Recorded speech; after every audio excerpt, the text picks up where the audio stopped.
What's up? Welcome to your Self-Helpless snack, where we give you a little taste of the Self-Helpless podcast with a mini episode. If you want to dive deeper into this topic, you can find the full episode linked in this episode's description. Could you speak more about the emotional brain versus critical brain? Absolutely. So I think about this very simplistic, right?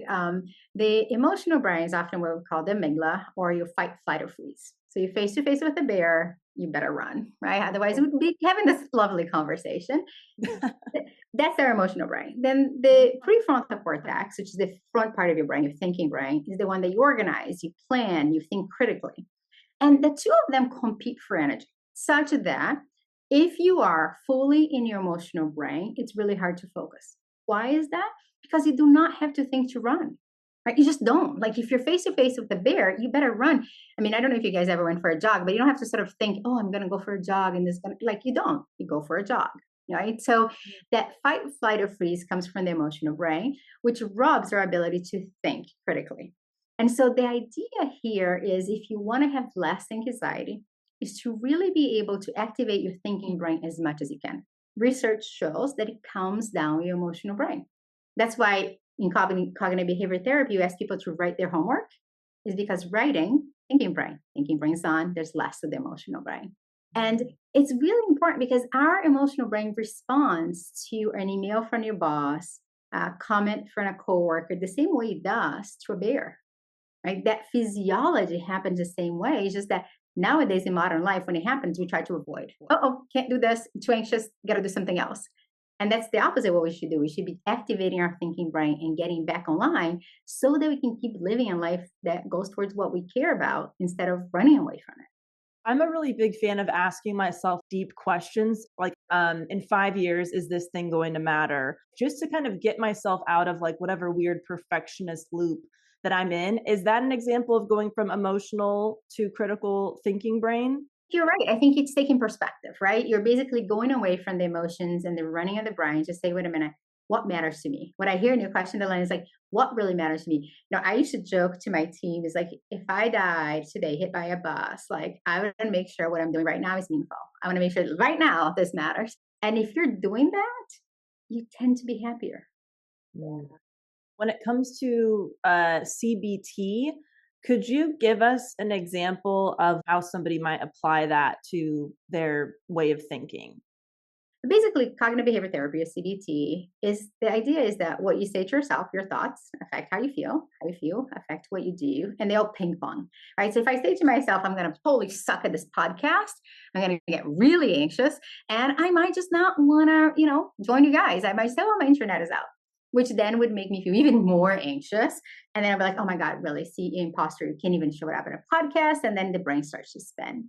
In CBT, what we try to do is first create a pause. So we want to teach people this connection between thoughts, emotions, and behaviors. Although this sounds simple, most of us don't pause and say, wait a minute, what was I saying to myself? Right? We get really anxious, the heart pound, and you're like, how did I get out of here? Instead of like, oh, I told myself that I'm an imposter, right? That association creates a pause. Once that pause exists, there's three sort of entryways, I think. One is through your thinking, right? So in cognitive behavior therapy, you'd say, okay, if you're saying to yourself, I'm going to suck at this podcast, what would you say to your best friend? When was the last time in a podcast and you really sort of sucked? What is the worst that will happen? So you start to sort of look at your thoughts and ask about, is this true? Is this helpful to say this to myself? And by doing that, you end up sort of decreasing some of the emotions. And then when it comes to like behavior in CBT, we talk a lot about this idea that anxiety makes us avoid. So avoidance being anything you do to make yourself feel better. So the example I gave is imagine I pretended that my Wi-Fi was down and I wouldn't be here. Well, that's avoidance. I'm avoiding the anxiety of being the podcast, for example.